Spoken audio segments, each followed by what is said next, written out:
Well, welcome.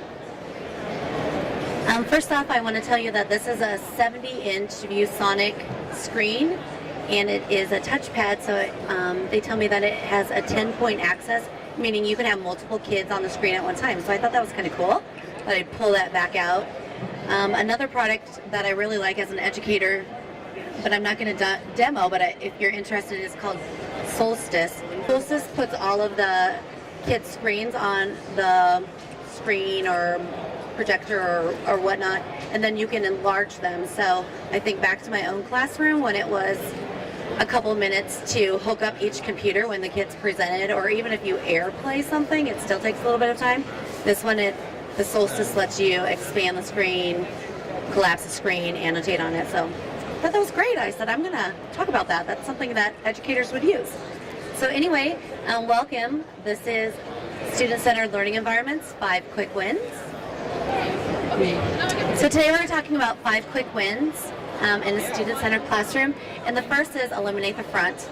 And as we know, in a traditional classroom, teacher's desk at the front with a screen, kids sitting in rows. One way to make it more student-centered is to not have a front of the room, maybe different monitors, places, collapsible screen that you can put and utilize, so eliminate the front of the room.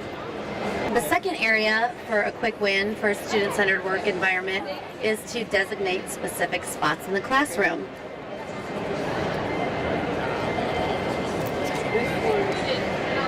Different things to consider in your classroom. Do students work in groups, like a collaboration spot, collaboration huddle? Do you need places for individual work, places for whole class? Here is manuals class, and you can see kids love this lower to the floor seating. Those are white tables, so they can actually write their thoughts on it. And when we went one-to-one computers, it was necessary to have that large space on the top, so we got rid of the desks and added tables. A great way to make it more student-centered so they can have all of their material out in one place. The next one is create collaborative spaces, and I really like this. You see it popping up in new spaces all over the country.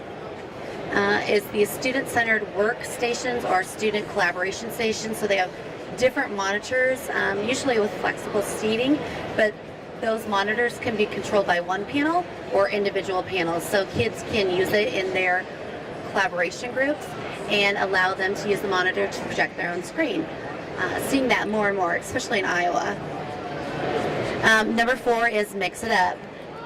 Oftentimes people think of a classroom redesign as having to be expensive, but simply bringing in things from home, garage sales, relatives, different flexible seating, things that are comfort for adults are also comfort for kids. So it's a great way to be more student-centered, to make their environment comfortable, more productive, more collaborative. And number 5, this is another student-centered, easy, quick win that you don't have to spend a lot of money on. It is display student work. A lot of times we display the end product, we forget about displaying the process, when the process is one of the most important parts. So allowing kids to display their work, not only on monitors if it is a digital creation or product, but also there's whiteboards. You're seeing a lot of those tables that writing on. So those were 5 quick wins in a student-centered learning environment that didn't cost a lot of money, that you can do to make your environment more collaborative and fun.